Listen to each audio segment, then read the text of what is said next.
అందరికీ 80వ స్వాతంత్ర దినోత్సవ శుభాకాంక్షలు తెలియజేస్తూ నేను మీ శ్యాంబాబు. ఈ 80వ స్వాతంత్ర దినోత్సవాన్ని గుర్తు చేసుకుంటున్న ఈ సందర్భంగా మన స్వాతంత్రం కోసం ప్రాణాలను అర్పించిన భగత్ సింగ్, సుభాష్ చంద్రబోస్, ఆజాద్, మహాత్మా గాంధీ, అల్లూరి సీతారామరాజు గారు మరియు ఎందరో మహనీయుల త్యాగాలను మనం మరవకూడదు. భారత స్వాతంత్రం ఎవరో ఇచ్చిన బహుమతో భిక్షో కాదు. బ్రిటిష్ వారి గులాంగిరి నుంచి విముక్తి కోసం మన మహానాయకులు రక్తాన్ని ధారపోసి స్వాతంత్రాన్ని సాధించి పెట్టారు. వేలాది మంది స్వాతంత్ర సమరయోధుల త్యాగం, ధైర్యం, పోరాటం దీని ఫలితం. భారతదేశంలో పౌరులందరికీ సమాన హక్కులు, మంచి జీవితం లభిస్తుందని వారు కలలు కన్నారు. మన పూర్వీకులు రక్తం చిందించింది, పోరాడింది కేవలం జెండా ఎగరవేయడానికి కాదు, స్వేచ్ఛగా బతకడానికి, న్యాయమైన విద్య, వైద్యం, ఉపాధి అందరికీ సమానంగా దక్కడం కోసం. స్వాతంత్రం వచ్చి 8 దశాబ్దాలు కావస్తున్నా నేటికి మనం నాణ్యమైన విద్య, ప్రాథమిక వైద్యం, గౌరవప్రదమైనటువంటి ఉపాధి అందుతున్నాయని ప్రశ్నించుకోవాలి. నేటి యువత ఇంకా ప్రాథమిక హక్కుల కోసం అల్లాడుతుంది. స్వాతంత్ర దినోత్సవం అంటే గతాన్ని గుర్తు చేసుకోవడం మాత్రమే కాదు, మన భవిష్యత్తును నిర్మించుకోవడం కూడా. స్వాతంత్రం అనంతరం మన దేశ భవిష్యత్తుకు బలమైన పునాది వేసింది భారత రాజ్యాంగం అని తెలుసుకోవాలి. డాక్టర్ బిఆర్ అంబేద్కర్ గారి ఆధ్వర్యంలో రాజ్యాంగ రూపకల్పన అనేటటువంటిది జరిగింది. మన హక్కులు, సమానత్వం, స్వేచ్ఛ, న్యాయం, ప్రజాస్వామ్యానికి బలం, ఇవన్నీ రాజ్యాంగం మనకు కల్పించినటువంటి అమూల్యమైనటువంటి రక్షణలు అని గుర్తుంచుకోవాలి. ప్రజాస్వామ్యం, లౌకికవాదం, భావప్రకటన స్వేచ్ఛ భారత రాజ్యాంగానికి అసలైనటువంటి బలమని మనం గుర్తించాలి.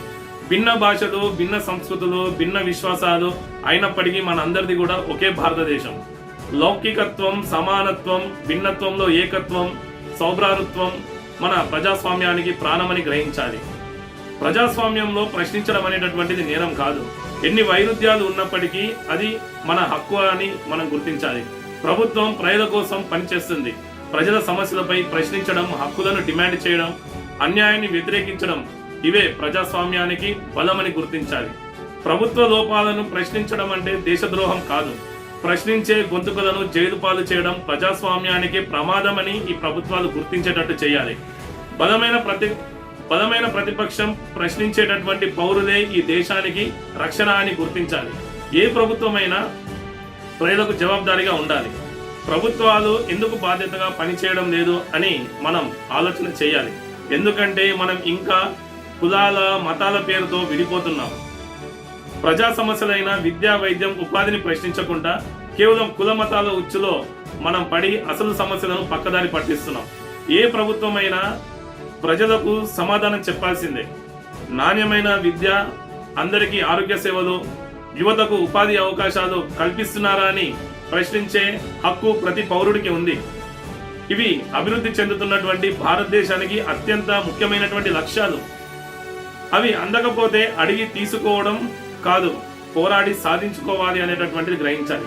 ప్రజాస్వామ్యానికి బలమైనటువంటి ప్రతిపక్షం ఎంత అవసరమో ప్రశ్నించే పౌరుడు కూడా అంతే అవసరం. కానీ నేటి పరిస్థితి ఏమిటి?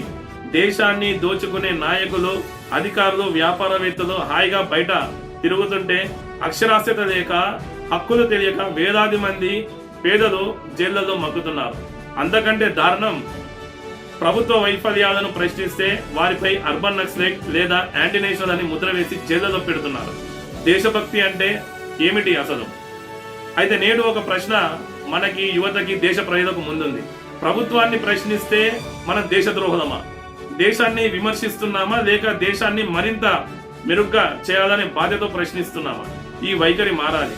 ప్రశ్నించడం దేశద్రోహం కాదు, అదే అసలైన దేశభక్తి అని గుర్తించాలి.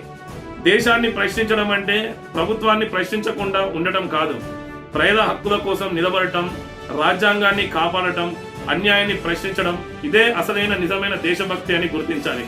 యువతరమా, మేలుకో. మన విప్లవ వీరుల పోరాటాల నుండి స్ఫూర్తి పొందుదాం. మన రాజ్యాంగం ఇచ్చిన హక్కులను కాపాడుకుందాం. ప్రశ్నించే ప్రతి గొంతుకకు తోడుగా నిలబడదాం. నిజమైన స్వాతంత్రం అంటే కేవలం జెండా ఎగరవేయడం కాదు, ప్రతి పౌరుడికి న్యాయం, విద్య, వైద్యం, ఉపాధి లభించడమే. ఈ స్వాతంత్ర దినోత్సవం సందర్భంగా స్వాతంత్ర సమరయోధుల త్యాగాలను స్మరించుకుందాం. రాజ్యాంగ విలువలను కాపాడుకుందాం. కులమత బంధాలను తెంచుకోండి. న్యాయమైన విద్య, సరైన వైద్యం, స్థిరమైన ఉపాధి లభించే వరకు పోరాడండి. రాబోయే పండుగలను నిజమైన ప్రేమతో, వికాసంతో అన్ని మతాల వారిని మీ కలిసి జరుపుకుందాం. జై హింద్, జై భారత్, మేరా భారత్ మహాన్ హై.